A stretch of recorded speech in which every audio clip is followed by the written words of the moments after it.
An arrest has been made. Today, Pensacola police charged her ex-boyfriend, McKeel Fountain, with homicide. Fountain arrested earlier this week on charges of tampering with evidence. He bonded out of jail yesterday. Tanner Stewart is in the studio to explain the clues that led to Fountain's arrest. Sue, Pensacola Police Chief Eric Randall says crucial evidence led to that discovery of Kayla Atwood's body, but what's unclear is how police found this specific location and how Kayla Atwood died. 34-year-old McKeel Fountain has been processed in the Escambia County Jail twice this week. On Tuesday night, Fountain faced charges of tampering with evidence after police determined he deleted surveillance footage and text messages related to Kayla Atwood's disappearance. Thursday, he bonded out. Overnight, Fountain was arrested again, this time for homicide, after the mother of four's remains were found in a shallow grave along Crow Road in Escambia County, just miles from where she was last seen at her home, getting into a vehicle that matched the description of Fountain's white pickup truck, according to this arrest report. Pensacola Police Chief Eric Randall says crucial evidence was received that was instrumental in the recovery of Atwood's remains. PPD partnered with the Florida Department of Law Enforcement and Escambia County Sheriff's Office, using specialized canines to search. Legacy Canine, they're nationally certified cadaver dogs, so they help us when we have particular areas that we want to search. Instead of a wide area search, they were able to hone us into a very specific area, which helped bring this to a conclusion a lot faster. Kayla Atwood's sister-in-law expressing gratitude to law enforcement for bringing closure to Atwood's disappearance. I wanted to give a thanks to the community on behalf of the Atwood family. We really appreciate the support, all of the tips that were sent in. We want to also give thanks to the Pensacola Police Department for working on this case and helping us bring Kayla home. Chief Randall says McKeel Fountain hasn't been cooperative with investigators in this case. He's being held in the Escambia County Jail with no bond. Now, this dude, McKeel Fountain, has been charged in the disappearance and death of Kayla Atwood. This is another case of a jealous boyfriend who couldn't take rejection, and she basically was moving on from the relationship. So I guess apparently it was probably abusive, like most of these cases. So I think what happened is he had been stalking her, and he seen her get dropped off by another gentleman. He was waiting outside, watching her house, and basically that was it. She came up missing, and during the investigation, they discovered that he approached the neighbor and wanted to review the door cam footage. Actually deleted the footage from the neighbor's door cam. So now they're saying Pensacola police have found the body of missing Pensacola woman Kayla Atwood, and now they have arrested her ex-boyfriend for allegedly killing her and dumping her body in the woods. Pensacola police initially arrested 34-year-old McKeel Fountain on evidence tampering charges for allegedly deleting surveillance footage that showed some of Atwood's activities before she went missing on January 3rd. They upgraded Fountain's charges to murder once cadaver dogs located her body in a shallow grave in a wooded area off Stow Avenue Thursday, Police Chief Eric Randall said during a Friday press conference. There are a number of things that went on in this investigation, Randall said. This became our number one priority in the last week.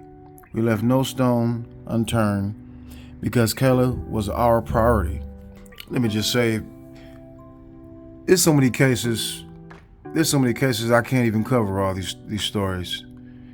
They're saying every 5.5 hours, women are murdered, black women are murdered in this country. If there's a history of mental illness, I think there should be some type of a prerequisite to getting some type of mental health check or something, because these people can't take rejection. It's almost like a death sentence when women try to leave these guys. I mean, there's some cases where women kill men, but most cases, men are killing women. Let's be honest about it. They need to get some mental health. You have to understand that there's a 50-50 chance that relationship is not going to work. Now, Assistant State Attorney Trey Myers and Pensacola Mayor D.C. Reeves also attended the press conference. Myers said his office is still looking at all of the facts and evidence before determining final charges. Now, Atwood's family was in attendance, and her sister-in-law, Teresa Blue Atwood, spoke to the media and said her whole family is thankful for law enforcement's work in finding her sister. I want to give thanks to the community on behalf of the Atwood family, she said Friday. We appreciate all the tips that were sent in, and we give thanks to the Pensacola Police Department for bringing Kayla home. What happened is after Atwood's mother picked up the children, family contacted Fountain to see if he knew where the woman had gone. He denied knowing where she was, according to a report. Police went to Atwood's neighbor across the street from her home on January 5th, and the neighbor said she had a working camera pointed toward Atwood's home. While speaking with the neighbor, she mentioned that Mikhail Fountain had came over Wednesday morning, January 3rd, in his white pickup truck, asking to see her camera footage. He approached the neighbor. I guess the neighbor was probably scared, like, this dude coming to me asking me for my door cam footage? The audacity, that dude's crazy. Now, Mikhail wanted to see what vehicle picked Atwood up in the morning. Report says Fountain returned later that same day and asked to see the cameras again, allegedly telling the neighbor Atwood had been kidnapped and he was trying to find clues about her disappearance. So that's how he did it. Okay. The PPD officer who wrote the report noted that Atwood was not reported missing until 2 days after Fountain allegedly told the neighbor he was finding clues about her kidnapping. Yeah, you can't outsmart the police, bruh.